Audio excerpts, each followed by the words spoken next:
I was 19 when the lockdown hit. My parents were stuck overseas, flights grounded indefinitely, so I ended up living alone in our small apartment on the 3rd floor. The days blurred together. Wake up, check my phone, work on assignments, and order food from the same delivery app. It was one of the only things keeping me sane. I got to know most of the couriers by face. Some would wave from the hallway, others would knock, leave the food, and go. It became routine, predictable, until one Friday night. It was raining hard, the kind of rain that makes the air taste metallic. My phone buzzed. Your order is arriving. I went to the door and peered through the peephole. This wasn't the usual driver. He was tall, wearing a surgical mask that seemed to pinch his cheeks inward, making his eyes bulge slightly. They didn't blink. When I opened the door, he handed me the bag, but didn't let go right away. You live alone? He asked. It wasn't casual, it was slow, measured. I laughed nervously and said, yeah, for now. I tugged the bag from his grip and shut the door, sliding the lock into place, but I could still hear his footsteps in the hallway, not leaving, just standing there. Later, around 1 a.m., I woke to a sound I couldn't place at first. It was faint, rhythmic, the soft creak of my kitchen floor. I froze. My bedroom door was closed, but the sound grew louder. A drawer sliding open, the metallic clink of silverware.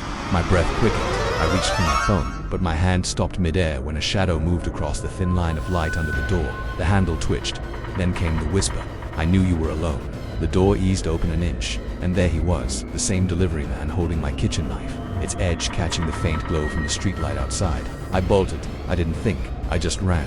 Past him, down the hall, barefoot on the cold tile. I heard him behind me, his shoes slapping against the floor, and then nothing. That's where the memory cuts off. The police say a neighbor called after hearing screams, but when they arrived, the apartment was empty. No sign of forced entry. No bag of food in the trash, just the knife, sitting on my bed. The second week of April, I'd been inside for nearly a month. My phone rang late in the evening, and the caller ID flashed local police. A stern male voice said, "We've received a report that you're showing severe COVID symptoms. We have an officer nearby who will escort you to the hospital." I told him I felt fine. He ignored me and said, "It's protocol. We'll be there in 5 minutes." Then the line went dead. 5 minutes later, there was a knock at my door. Through the peephole, I saw a man in a police uniform, dark blue, badge pinned, but something felt off. The badge had no number.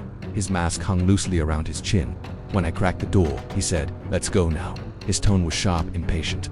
"I haven't been tested," I said. He stepped forward, closing the gap between us. "Don't make this harder than it needs to be." Out of fear and some weird sense of compliance, I grabbed my jacket and followed him downstairs. There was no marked police car waiting. Instead, a white panel van idled in the alley, its engine rattling. The back door slid open. I hesitated. Inside, I saw another man. No uniform, just gloves smeared with something dark. Before I could turn around, the first man shoved me inside. The door slammed shut, drowning me in darkness. I felt a hand grip the back of my neck, forcing me to the floor.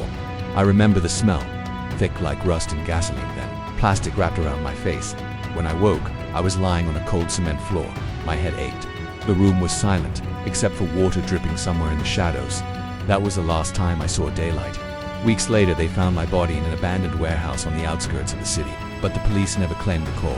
It was late evening when I heard the knock, not the polite kind, heavy, urgent, like they were about to break it down. When I opened it, 2 people in full hazmat suits stood there. Yellow suits, clear face shields, plastic rustling as they moved.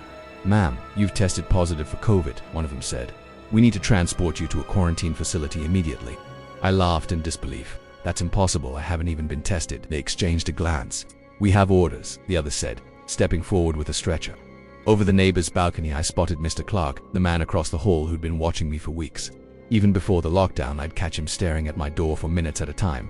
Tonight, he was smiling. I started to back away, but the taller one grabbed my arm. The grip was strong, too strong to be just a medic. Inside the ambulance, something felt wrong. No hospital logos, no medical equipment, just metal walls and a single bench. The driver turned his head slightly and grinned. "Where are you taking me?" I demanded. The man next to me chuckled.